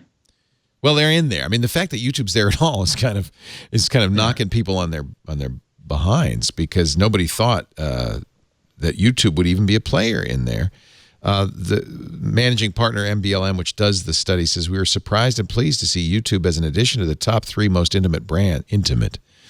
Why is Victoria's Secret not on here? Intimate brands for millennials this year. We believe its rise is due to our culture's continued need for escape and the brand's immediate diverse content, personalities, and growing offerings in movies and live TV. I mean, this data point alone confirms, Dan, what you were saying. I mean, that the sexy factor, the way to make your brand popular with young people is content. I guess you could argue that PlayStation's on there because of content. Yeah, if you look at that list, with the exception of perhaps, although maybe we could argue, with the exception of perhaps Starbucks and Coca-Cola, all of those companies are competitors of Apple in one way or another. Yeah. Very good point. So why would they compete with them in video? In fact, if I were Apple, I'd create an addictive beverage. Call it apple juice. Or just Kool-Aid. Kool-Aid. That's good. Kool-Aid would win. And then they'd really have all of these guys. No, but I think YouTube's on there because Logan Paul is so loved by so many. Yeah, the millennials love Logan Paul. Yeah. For all we know, they actually do. I don't, Somebody loves Logan Paul, even after, he's been kind of booted now, but even after he came back after the suicide video, his subscriptions went up. Yeah. It's fascinating. I watch my my son, who's 23, and the more extreme, and he watches nothing but YouTube. He doesn't watch TV very much. The more extreme the video is on YouTube, the more likely he is to watch it. My son is similar. My younger son, he's similar in that where it's all YouTube all day long. Yeah. And he's got a few people that he's just loyal to and subscribe to him. I don't know how old he is. He's in the 6th grade. He's about 12. Okay. I'll tell you how old your son is. Yeah, he's 12. Jeez, somewhere in there. He's in the 6th grade. He's not old enough to work legally. Otherwise, you'd be putting him to work, wouldn't you, Ant? Exactly. That's why you know that. No, I think that's for sure true about people under 18. Is YouTube is everything, right? And and we've talked about this before. There as a result, there's this drive to make stuff more extreme, because that's really what you get with YouTube. Henry started watching fail videos, which always made me cringe. It's people crashing into walls and it just makes me cringe. But then if you watch enough of that, then you need to up the ante. And you got to watch some kid who's setting mattresses on fire, and it just. Did you guys track Ben, especially you, because you follow Reddit, the YouTube Kids and ElsaGate controversy? Oh, yes. Oh, now I don't know anything about ElsaGate. What is ElsaGate? Oh, first of all, don't Google this with kids in the room. Ben can probably provide a lot of the meat here, but these are videos that use popular Disney and Warner Brothers characters like Elsa, Spider-Man, Batman. Oh yeah, we've talked. These are the creepy YouTube kid videos. Creepy, yeah. But these are top 100 YouTube channels that were racking up millions and millions of views. Yeah. There was a subreddit called ElsaGate. I was not up on the jargon. It's really disturbing stuff. It's creepy, but YouTube has taken action, haven't they? They've removed the algorithmic stuff. Although, again, after the shooting in Parkland, of course, the conspiracy theories about Parkland were the ones that YouTube promoted to the top until humans intervene. The algorithm doesn't do a very good job of picking algorithm stuff. Is crap. We need to fix our recommendation engines. That's for sure. That seems to be more and more true all of the time. The recommendation engines on large platforms are not great. Yeah. Aren't these the same companies hiring the best and brightest minds in artificial intelligence, and they can't fix their recommendation engines? Well, it does kind of make you wonder if all of the things we're worried about with AI are really nothing to worry about, because computers actually are much dumber than we really. Remember Netflix, the Netflix prize, which was all about, I think they were offering $1 million for improving the Netflix recommendation engine. This was years ago, and it was kind of a flop. They brought in, this was in 2006. All they asked was that the company's recommendation engine be 10% more accurate. And they offered a data set, 100 million ratings of 17,000 movies from 500,000 customers. They had all of these AI people working on this. And they had a winner. They gave away the $1 million, but they never implemented it because it wasn't that good. So it's easier for Elon Musk and his team to do dueling synchronized rocket booster landing than to get my ratings. Yes. Turns out, if you think about it, and if you think about computer programming, yes, it's much easier to do that. Holy crap. That's what computers are good at. Is, we got variables. Let's make them land at the same time.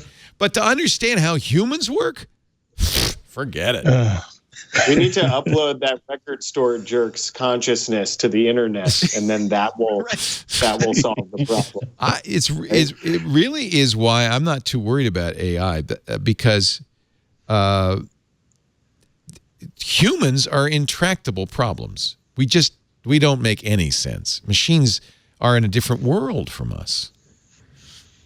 Did you see that thing that was going around on Twitter about that video? You guys, I'm sure, have all seen it. That video of that figure that learned how to walk and then run. And there was an animation of it. Do you know what I'm talking about with From machine Boston learning? Dynamics? Yeah, and not the actual robot, but just it was a representation. Yeah, and it was and the way that it ran is completely silly and ridiculous. The way that it learned how to run and learned how to balance, and the people were just talking about it on Twitter last week, basically saying we're all gonna die, but it's gonna be hilarious. Just the way that it. There you go. That's the one. That's the guy. Okay. This is DeepMind. It's Google's big AI engine teaching itself how to walk and run. But the point is, it works, right? Yeah. And Google's really good at Go. Yeah. Google's not saying it had to look good or people didn't have to laugh at it, just that you had to make progress. So I remember when my kids were little, I used to put a screensaver on their computer called the Breve Walker, Breve, which was a four-legged thing that started just and flopped on the ground and then would try different strategies to learn to walk. And you just let it run on your computer for days, weeks, months. It really took a long time. And eventually it would learn to walk kind of like this.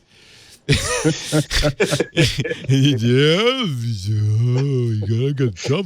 could jump over the wall. Yes, I can.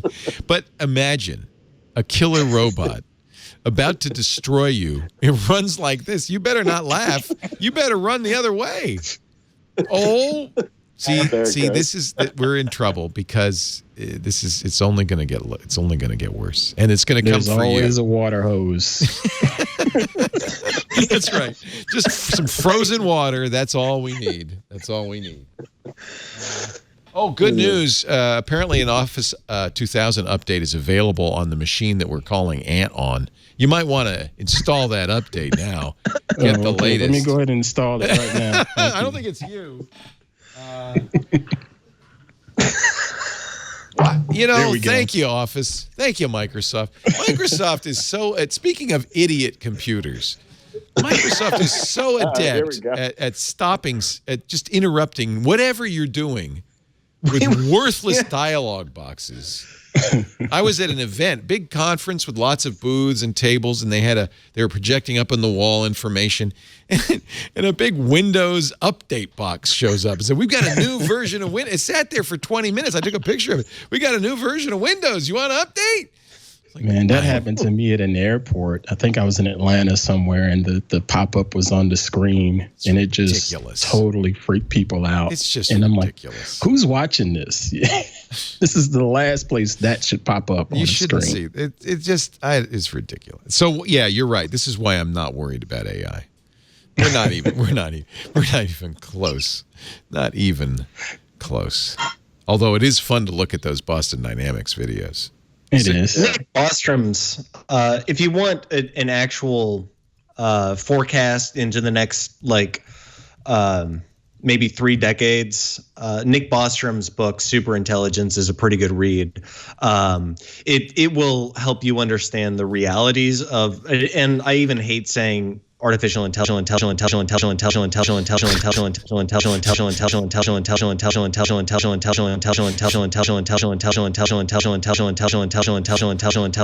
Headroom. I'm telling you, computers suck. Poor Dan doesn't know what we're laughing at. For some reason, every once in a while, your video gets stuck, and you like Max Headroom. You just go that. That has to go in post. Changing my default camera and my default microphone, because it knows better. Yeah. Yeah. No, you stupid human, you don't know anything. I'm going to take care of this all for you. Yes. We interviewed, didn't we, Carson? I'm pretty sure we interviewed Nick Bostrom about superintelligence on Triangulation a year or two ago. And he's great. He's legendary. He's the guy who came up with the what do they call that that theory that we're all in a simulation, the simulation theory? He's written a lot about that. Simulation hypothesis, yeah. He's also the paperclip guy, right? Who takes unlimited paper clips. Unlimited. He said, if you design an AI to make paper clips, it'll optimize for paper clips until it consumes all the resources in the universe and turns them into paper clips. It is a very good. Now, he's a little more, as I remember, it's been a while, he is not sanguine about the future of AI. He's a little more worried about AI, right? Oh, yeah. Yeah. And he's certainly very knowledgeable. The Future of Humanity Institute, right? Yeah. Apparently, it's not good. Okay, let's take a little pause here. Pause to refresh. You may all consume beverages while we take a look at a little video we made of the fun time we had this week on Twit Watch. Previously on Twit. Of course, the big news of the week. Amazon's Echo is laughing at people. So there's a couple of things at play here. First of all, why does he have a giant Toblerone bar? That is a lot of chocolate. And where can I get that? Sure, I can laugh. Tee. All about Android. This is the Google Clips. It is not on right now. I'm going to show you how it works on here in a second. But to turn it on, all I have to do is this. And then I would place it down or to be on. $280 is a lot to spend on on a camera that uses kind of the same machine learning that's already in the Pixel 2 phone. I hope it didn't capture me picking my nose. I hope not either. Oh, it did. We're good. MacBreak Weekly. 911 recordings reveal there is a problem at the new Apple campus. We had an individual who ran into a glass wall pane and they hit their head. An Apple caller said on one of the calls they have a small cut in their head and they are bleeding, slightly disoriented. I have a suggestion. Exactly what Apple needs, which is some rainbow Apple stickers. Yes. Right, just put those on the windows, Apple. It would fit in. It would be beautiful. Twit. Tell your boss it's job related. It is. It's job related. Our show today brought to you by the Ring Video Doorbell. Big fan of the Rings. Got rings all over I got Ring around my house. I got Ring doorbell in the front. We put that in a couple of years ago, and I did it, by the way. I feel very proud. I'm no handyman, as Lisa, my wife, tells me all the time. But I said, no, I can do this. The Ring doorbell comes with all of the tools you need and a little level and everything. It's easy. You unscrew your old doorbell. There's 2 wires coming out of the frame there. It's actually much nicer installed than a traditional doorbell. It's got a bracket, a mounting bracket and everything. Put it in there. You pair it to your Wi-Fi, and now you've got eyes on your front door. The Ring doorbell pairs to your Wi-Fi and then communicates with the Ring app on your phone. And anytime anybody walks by, it's got motion detection. You could set the range in the area that it's looking at. You can get a notification. Anytime anybody rings a doorbell, you can get a notification. And you can talk to them because it's got a speaker and it's got a microphone. Actually, it's really fun to make people jump with the Ring Video Doorbell. There are some wonderful videos on the Ring Twitter feed. This is a good one. Actually, I think turn on the audio on this one. They're opening the box. These are very dedicated. Hey, get away. And then watch, one of them runs the wrong way. So she comes back and goes the other way. Hours of fun watching people. Rings up. They rip it open my box. Did he hear you? He ran. Oh, no. Actual footage from an actual Ring video doorbell. Twitter.com/Ring. It's always fun. The doorbell is great because most of the time I don't have people stealing packages, although if you have a problem with that, it's fabulous. A lot of the time it's just somebody at the doorbell and I could say, oh, I'll be right there. Or if it's the UPS person with the package I want, I say, I am in the bathtub. Joe, you know me. Just leave it there. I'll sign for it tomorrow. And it always works. Then you can keep an eye on the package. You can also get the really great Ring floodlight cams. And I've got a couple to replace the, those old cameras lights that you have on the side of your house that light up when you walk down. So these replace those security lights. They're better, actually, in a lot of ways. They're LEDs. They're brighter. You never have to replace the bulb. But they also have the Ring camera, high-def camera, speaker, microphone, motion sensor, and 110 decibel alarm on there. And now when somebody comes around the back of my house, not only do I see them, I can scare them away. Actually, it's mostly raccoons for me, but it's great. Raccoons do not like the alarm, I found.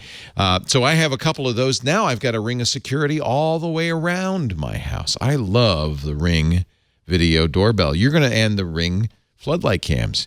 You're going to get up to $150 off a Ring of security kit for your house when you go to ring.com/twit. Thieves just can't hide with Ring. Stop crime before it happens. Make your neighborhood a safer place with Ring. Save up to $150 on a Ring of security kit at ring.com/twit. Ring, ring.com/twit. This is a great device for you, and if you've already got one, consider it maybe for family and friends. Older parents, this is a really great thing to have. They don't have to get up and go to the door. They can see who's there. They can talk to them. Ring.com/twit, and you'll save up to $150 on a Ring of security kit. Actually, kind of is a news story. Ring got purchased last week by somebody we know pretty well, Amazon, for something like $1 billion. Recode said it was upwards, maybe at $1.2 or $1.4 billion. We had a conference call last week. We were going to talk, as we often do with sponsors, we were going to talk to them. It was the day after the announcement, and they didn't show up. And I thought, they're probably a little hungover. Shocking. A little bit of champagne for Jamie and the crew. So congratulations, Ring, on that. I'm glad to see that one acquisition made by Google is now being cut loose. Are you guys fans of the Zagat guides? I am a huge fan. Google bought them for an awful lot of money, hundreds of millions of dollars. I enjoyed the Zagat YouTube channel, but outside of that, I never see a thing about it. No, not anymore. Google bought them for $151 million in 2012 and did nothing. Basically killed these. These were the best restaurant guides ever. You have to be, I don't know if there's one for Charlotte, but boy, in New York or San Francisco or London or Paris, it's the best way to go. And Google I don't know, let it die. I guess they slowly rolled it into their maps, but then they decided instead to use their own ratings, and so Zagat, which is a great brand, just kind of languished. I'm glad the Zagat family got the $151, but now Zagat has been passed along for, I think, a considerably less lower amount of money to a company called The Infatuation. I don't know who they are, but I hope they do the Infatuation is, I guess, some sort of restaurant recommend. Two former music industry executives wanted a way to recommend restaurants and bars to their friends, so they created the Infatuation. Unlike Zagat, which uses real people for reviews, they had an in-house team of reviewers. They were in New York, San Francisco, Los Angeles, London. You may remember them from #Eats. I don't. Can't say to that. No, I don't. They also did. Zagat always showed up in I feel like Zagat always showed up when I would Google something for a while, Google a business. But of course, Google always put its own ratings above. Right. And it always felt like a little bit of an afterthought. Like the information around the Zagat rating that would sort of pop up in the business profile was so minimal and like was so different from the actual Google rating that I was always like, I guess I'll use the Google rating because I can actually read the reviews. Oh. And yeah, it just never really made sense to me how that stuff, how Google was folding that in. It's just me. I loved Zagat. I lived by Zagat guides. When I came to a town, I would try to eat at the top Zagat restaurants. I always found their reviews were very helpful. But maybe it's too late. Maybe Google killed them. You know? Google put a lot of energy into the local guides. Yeah. Yeah. So that was, and I enjoy the local guides. I've gotten a lot of value out of local guides more so than anything else because I know it's real people. That's true. A lot of the times they actually live there. You know? Well, that was the idea of Zagat as well. I've done local guides. Google will ask you if you've been somewhere. Oh, can you answer some questions? I actually have some local guide points. I do agree with you, Ant. That's a good solution. So maybe Zagat is old school. Maybe it's going the way of the checking account. I don't know. Yeah, pretty much. March 10th. Did you know yesterday was Mario Day? No. Mario Day? Andretti or Mario? You know, Mario. Which season? At March 10th. Get it? Mario. I don't know. Anyway, Google put Mario on Google Maps. It's actually still there. You could, so I'll show you how you do it. If you're getting directions on Google Maps, you have to do it on your smartphone. So let's go to Google Maps, and I'm going to get directions. And you press a button. You become Mario. There's even sound, which we can't hear, but you become Mario. And as you drive, what does it sound like? So you had to opt into this? Yeah. You got a problem with that? I was curious because I had an appointment today, and I had to have directions, and I didn't see Mario on my screen. See that question mark next to there? Okay.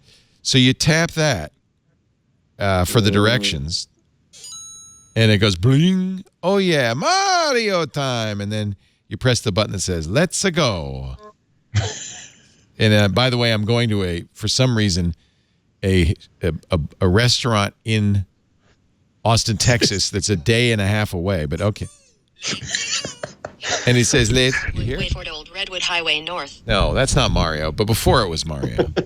Oh, wow. I'll be there tomorrow, 1 day, 1 hour. I'll be there tomorrow for some barbecue, 8:26 p.m. tomorrow. Mario. It's kind of silly. I don't know. Do you think they get paid That's for not that? bad for an Easter egg. That's not bad cool. for an Easter egg. Yeah. Yeah. Yeah, I hope they leave it in for a little while. It's still there as of today. Take a screenshot of your route, share it with Google Maps on Twitter and Instagram with the hashtag MarioMaps. And nothing will happen. Yeah, I won't be doing that. They got enough on me. It's Mario! Come on! I like it. I like your response. Mario Andretti? I like that. That's next time. That's next time. Let's see. Moving right along. Facebook asks users, should we allow men to ask children for sexual images? I think the answer is no, but yeah, might as well ask. It was a mistake. They had a survey question. Was this more AI? Yeah. Blame the computer.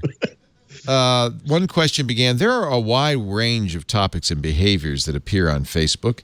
In thinking about an ideal world where you could set Facebook's policies, how would you handle the following? A private message in which an adult man asks a 14-year-old girl for sexual pictures. Just in case you're wondering, the choices are this content should not be allowed on Facebook and no one should be able to see it, to this content should be allowed on Facebook and I would not mind seeing it. Oh my Facebook God. needs to hire humans to write copy. Oh my God. You compare this to the Alexa laugh, and it's really, the Alexa laugh. I'll take the Alexa laugh over this for sure. We're asking, here's a tweet from Jonathan Haynes.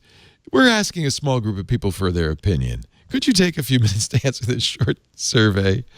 Or I have no preference. This is what they should tell regulators. Like, you want us to stop fake news? We can't write a survey correctly. We can't even do this. Can't even do this. Oh my gosh. We are fake news. Did you see the science study of Twitter that said if you want to share on Twitter and you want to get reshared, better lie. 4.5 million tweets analyzed. Falsehoods, fake news, 70% more likely to get shared. And this isn't just now. This is over 10 years, from 2017 to 2006. Inaccurate news stories spread faster and further on Twitter than true stories. That is shocking. Does it discuss whether they're like outlandish things, or is it just something that was, it was a tomato, not a potato, things like that? That's a black and gold dress. No, you're right. I agree. Some people, they just go off on these sensationalized headlines that are, oh wow, Robert Downey Jr. said what, versus. Well, the study was done here. I'll read. I don't know the answer to your question. The study was done by MIT. They took 126,000 tweet cascades, which over a decade, right? Yeah, over a decade. Over a decade. 2,400 news stories, all of which had been either verified or debunked by at least one fact-checking organization. So they were really looking at kind of almost an epidemiological study, how far and fast each cascade spread. True news stories that were verifiably true, took 6 times longer to spread than false ones. Mark Hamill is dead. Those kind of tweets. Yeah. But I mean, if you think about it, of course that spreads faster, right? Right. Well, and if we think about it, it's good that Twitter and other organizations are able to analyze their network and show results like this. But if we think about bad actors, they've known this for a long time. And these systems, Twitter, Facebook, the rest of the social web, has been easy exploitation for a very long time. And it feels disingenuous for these companies to say, oh, geez, we're just figuring this out now. They knew Perhaps that. they are. Perhaps they had. Yeah. Yeah, right. I mean, I don't want to say anybody is evil or had malicious intent or that these are bad actors running these companies. They're not. But it's ridiculous that they didn't know this long before these type of public studies are released. I think it's more likely they can't figure out how to solve it. And this is that's their way of getting out of admitting that basically they're like, this is terrible stuff. It's been going on for a really long time and we don't know how to fix it. Like, that's a more embarrassing answer. And I feel like, I mean, did you guys watch that sort of like Twitter Periscope chat this week and how that went like immediately into a dumpster fire? Like, I feel like I just feel like they don't know how to fix it. And that's the true and maybe they're problematic happy to take answer. Advertising dollars. Right. Well, and even further to support their contention, they can't do much about it. The study also did both included and then excluded bots. And it turned out the automated Twitter accounts promoted traffic, unlike humans, about equally.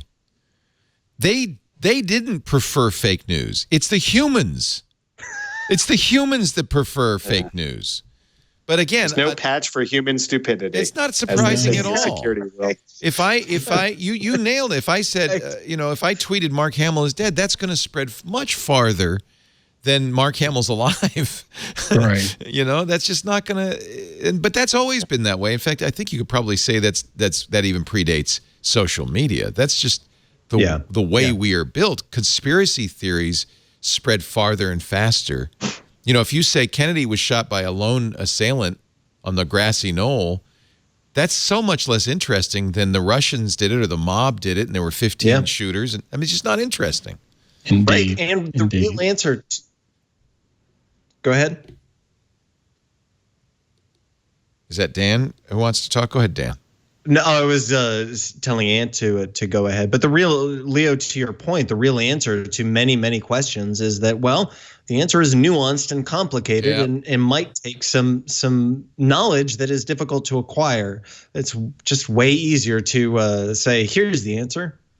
So here's the so it was Jack Dorsey. I didn't see this actually. Jack Dorsey on Periscope inviting users to ask questions of him. And what happened? it just was terrible, right? Or what? Yeah, I watched a little bit of it, and it was just, I mean, it was just full of trolls. It was full of people saying, because you can comment, right, in Periscope, and clearly that's what they wanted, is they wanted questions, but like it just immediately got, the sort of reasonable voices immediately, very quickly got shouted out. It was woof. You don't have it, anybody who's ever watched unmoderated live comment streams anywhere. I mean, if you ever used the HQ, the trivia app, what a bunch of trash in the comment streams. But they're unmoderated live comment streams, and it just brings out the worst in us, in human beings. Unlike the Twit IRC. Well, the difference is it's heavily moderated, right? Yeah, by humans. Yeah, by actual people, not bots. Actually, during the Academy Awards, HQ gave away $25,000, which is their largest prize ever.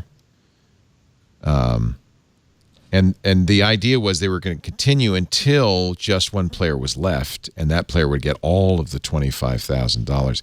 This was a bid to get attention right before they raised even more money. Have you any of you done this?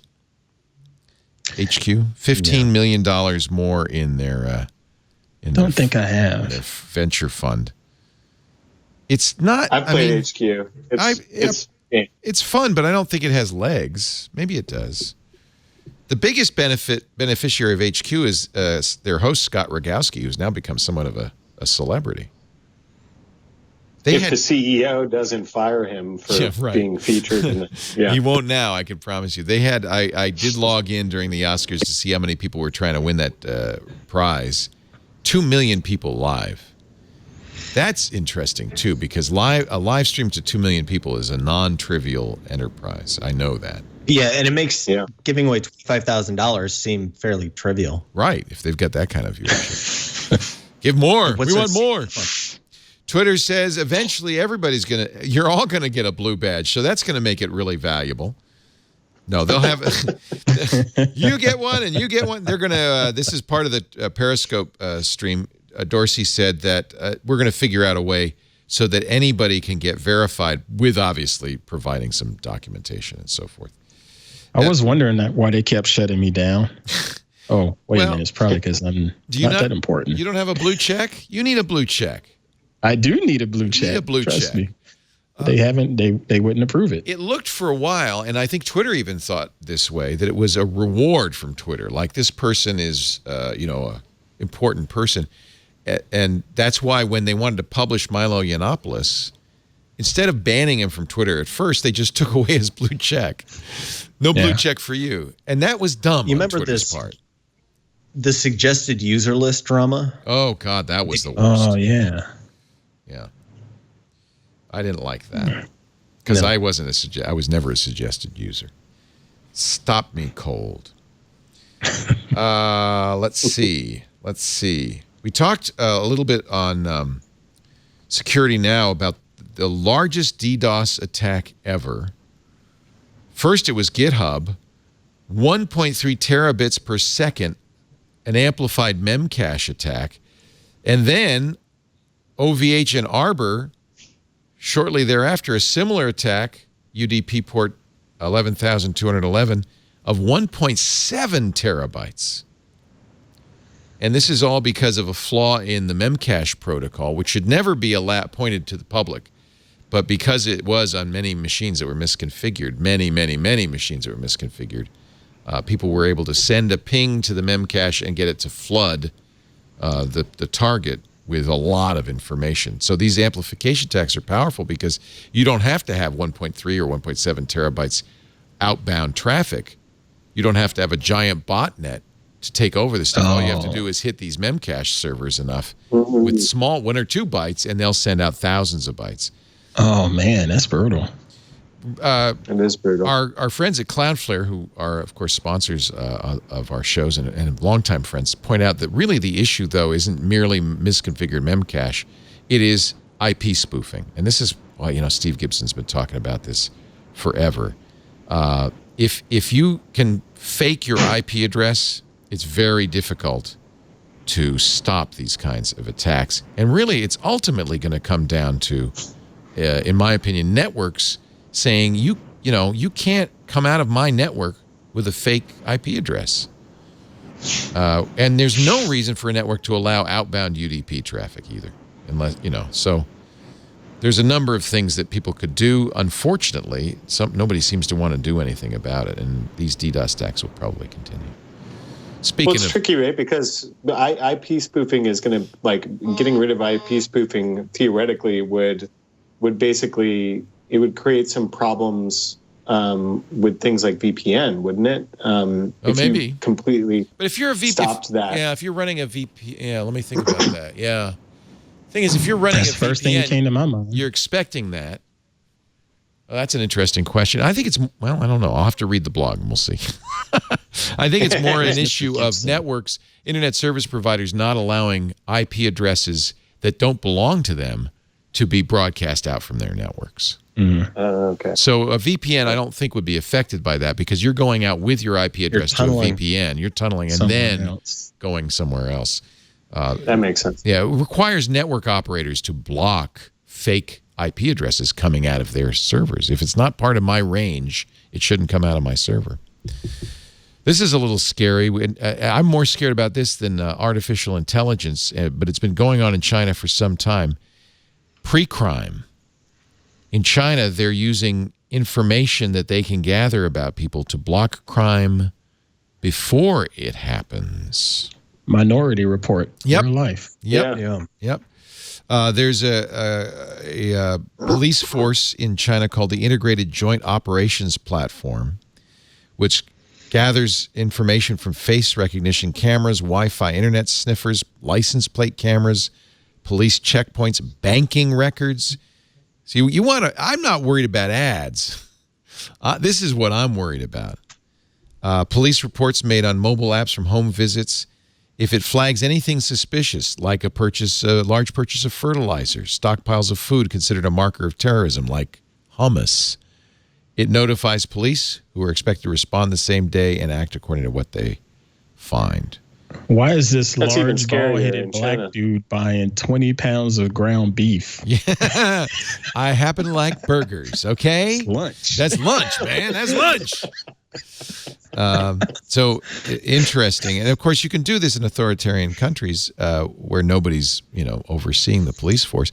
And one of the things, and I've talked to people who are familiar with the culture there, the people in China sometimes embrace this because they prefer order. They're willing, as long as you don't arrest me, I think this is a good thing. So this is something for us to pay attention to. Our desire for law and order, we have to be very careful that it doesn't outpace our desire for freedom and privacy, right? Sometimes people are so interested in order that they're willing to sacrifice rights. That's not a good thing. Yeah, and the primary tool for creating that situation is usually kind of fear of terrorism, fear of things like that. At least in the U.S., that's what it seems to be used for. I mean, that's what we talked about with the whole cracking into the iPhone thing, right? Yep. So, yeah. Yeah, it generates, that fear generates this willingness to give up human rights. And the real problem is it means something completely different in this modern era of big data than it meant 20 years ago. Governments have so much data. This is a perfect example that they really can act on this stuff in a way that is very scary. Can't say I'd like that over here, though. No, I hope not. I think we have. I don't think that's going to happen here. I hope it's not anyway. Although Although, if you're the Marriott employee who hit the like button on a Tibetan separatist group, maybe you think it could happen here. He was working for the Marriott Corporation in the United States. He was only a $14 an hour job. He ran social media accounts for Marriott, and he was using an official company account to like a post on Twitter from a Tibetan separatist group. Oh, man. China complained and got the guy fired. Marriott fired him on January 14th. Because Marriott's got business in China.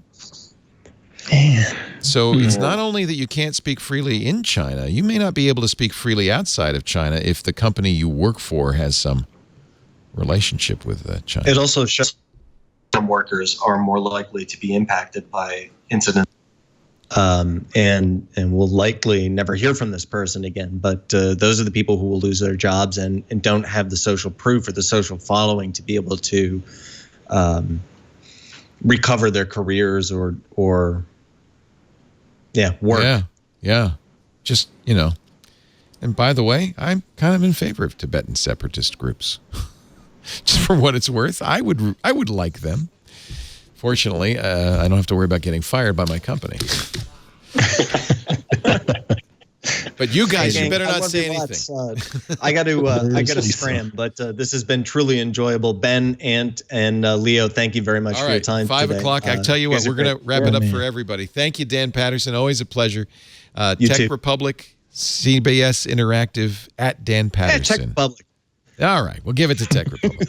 Hey, while we take a break, we'll wrap it up with the rest of the bunch in just a second. But first, a word from WordPress, the #1 content management system in the world. 30% of all the websites in the world run on WordPress. 30%, including mine and some of the best publications in the world. WordPress.com is my home on the internet. If you go to leolaporte.com, I love WordPress.com because it makes it easy for me to share my voice, my work, your voice, your way, your business. Make WordPress.com your site on the internet, your place on the internet. It's one thing to have a Facebook page or a Twitter account, but you need to have a place that you control, a place that customers, friends, followers can go to that's yours. And of course, with WordPress.com's social sharing plugins, they can go there and help promote your brand to the rest of the world through their Facebook page, their Twitter page. And when you tweet, you want to point back to your personal site because you control that site. By the way, don't feel intimidated. You don't need to be a coder. You don't need to understand HTML or CSS. WordPress gives you all the tools you need to get your site up and running. Hundreds of beautiful templates. They even have e-commerce solutions that are as simple as a simple buy button on your site to a complete online store. And if you ever do have a question, their customer support team is there 24/7 to help Monday through Friday, weekends too. And I've used them. They're great. They really are fast and efficient, and they do a good job. Plans start at WordPress.com at just $4 a month. And when you're ready to expand your online reach, WordPress makes it easy. Built-in SEO, social sharing, specialized plugins to meet your needs. I use the AMP plugin, for instance, which makes my site load super fast on smartphones. No wonder 30% of all websites run on WordPress. It is my home on the net and should be yours too. WordPress.com/twit. If you get started today at WordPress.com/twit, you'll get 15% off any new plan purchase. That's WordPress.com/twit. 15% off your brand new website. Join the 30% of the world. That's a huge number that uses WordPress for their presence on the net. WordPress.com/twit. We thank them so much for their support. So many other things we could talk about, but I think we'll just say, let's save that for another day because it is getting late, and you guys have been great. Aunt Pruitt, always a pleasure having you on. We got to have you back soon. Anything you want to plug? I know we see your stuff on Tech Republic. I follow you on Instagram because your images are fabulous. @_Pruitt on Twitter. What else you want to plug? Anything? Well, definitely follow me on Instagram. I'm wanting to do a little more behind the scenes stuff with the Instagram stories, just taking people with me as far as when I set up my shots or if I'm doing an edit on a video or photograph. And I think that'll be a little more fun for people to watch than to just see, here's another photo I took. I love that. What's your Instagram handle? It is Ant Pruitt, no underscore. Easy enough. And it's got an underscore on the Twitter as well. Instagram. Yeah, hence the whole verification thing that I've been trying to get. I think there's verification on, I want to say there's verification on Instagram. Is there? Yes, I think there is, but I haven't really had an issue with that. On Twitter, on the other hand, I've had issues with people faking me. Pretending to be you? That sucks. And I'm like, come on, man. Come on, man. I love your images. Look at this. This is beautiful stuff. Gorgeous. Thank you, sir. Yeah. And this is just the still stuff. You can see the stories, too, for more videos and behind-the-scenes stuff. Ant, always a pleasure. Thank you for having being me, here. sir. And it's always great to have Ben on. Ben is senior producer at WBUR, Ben Brock Johnson. He's the Brock Johnson on Twitter. Anything else you want to plug? You've got that new Reddit show. I think that's a good one. Yeah, Endless Thread. It's only worth your while once you're done with listening to Twit. But it's oh no, you don't have to say that. It's okay. No, we have a lot of fun with it. And Leo, I was going to say actually, as we were going through, there's a WordPress subreddit that's very active. I follow it. Yep. Yes. So that one's interesting. And then there's another one that's a 23andMe subreddit that's really interesting. I didn't know that. I'm going to follow that too. Oh. Yeah, there's like a lot of interesting, people post their data on there and some of their results. Oh, that's cool. Which was super interesting. Reddit gets a lot of gets slammed a lot for, whatever, the hate sites and Nazi stuff. And then some of it they've let sit there, and most of it they've killed. They've clobbered. It's a challenge, but I have to say, it's all up to you. If you follow great subreddits on Reddit, for me, it's a huge resource. I love it. And I follow some of the geek I like the ThinkPad subreddit. There's some fun, entertaining ones like No, No, No, which is videos of people doing stupid things and the results of it. There's some fun stuff on Reddit. Turn your eyes away from the bad stuff and follow the good stuff, and you're going to get a great feed. I really love Reddit. I found a Game Boy. I found an old Game Boy the other day that I hadn't turned on in a really long time. And I posted it and I put some batteries in and it was working okay, but I put not that well. It was also, the screen was garbled and stuff. And I posted that to the console repair subreddit, and I immediately got like 15 answers of how to fix the thing, which is amazing.